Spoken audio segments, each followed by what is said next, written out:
This is what a kamikaze drone attack sounds like. What's thought to be an Iranian-built Shahed 136 slams into a building in Kyiv. Russia fired more than 20 of these into Ukraine on Monday. Most were shot down, but their low cost and availability means Moscow is likely to use this tactic more and more. In many ways, it's a very cheap, very basic bit of kit. It's a drone with a 2-meter wingspan and an engine that sounds like a moped and pushes it at something like 180 kilometers an hour.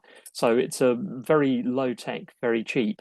But that is its massive strength. Because it is cheap, it can be launched in very large numbers. According to the Ukrainians, the Russians have bought more than 2,000 of them off Iran. The Russians have rebranded it as Duran-2, and they say these are Russian-made drones. They may be Russian-made, they may be assembled in Russia, but the components certainly seem to come from Iran. The Ukrainians are knocking something like 80% of them out of the sky, but that still means that dozens are getting through and they are doing a lot of damage. Each Shahed 136 is reportedly costing Moscow around $20,000, far cheaper than a guided missile, but still deadly. Its 80-pound warhead, the size of a large artillery shell. Certainly there's no very expensive components in there. So compared to a cruise missile that can cost more than $1 million, they are very cheap. They're also very cheap compared to most surface-to-air missiles that are being used to shoot them down, which can cost upwards of $100,000.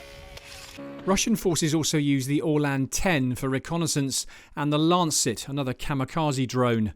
Iran's denied it's supplying UAVs to Moscow, but Tehran's track record would indicate otherwise.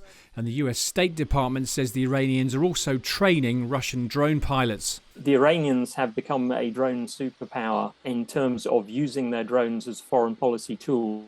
They export them to clients like Hezbollah, and like the Houthis in Yemen. The fact that they're selling them to Russia is a bit of a surprise, but it does tell you just how effective Iranian drones are, and perhaps a little about how desperate the Russians are. Ukraine's been given various air defence systems to try and destroy incoming drones and missiles, but some have simply been shot down by soldiers with rifles. Smash. One shot. One hit. Israeli forces use this computerized anti-drone sight, which uses artificial intelligence to track and then predict a UAV's movements. There are also attempts to make smaller drones more lethal by turning them into airborne snipers. There are quite a few projects like that around the place of greater or lesser plausibility. The Ukrainian one looked like a bit of a lash up. There are some more serious ones in China. Israel has a system called TICAD, which appears to be quite functional, that they're not saying much about. The US are certainly doing work in this area. So I think sniper drones are likely to become a thing in the very near future. Terror groups, even Mexican drug cartels, have all weaponized small commercial drones. But the war in Ukraine has taken the use of UAVs and loitering munitions to a whole new level. This is far and away the largest scale use we've seen. The genie is well and truly out of the bottle now.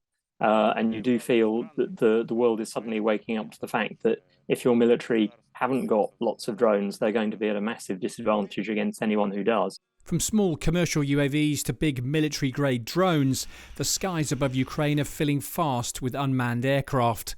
This air war fought not by the power of a jet engine, but the touch of a joystick. Simon Newton, Forces News. If you enjoyed this video, don't forget to like and subscribe to our channel.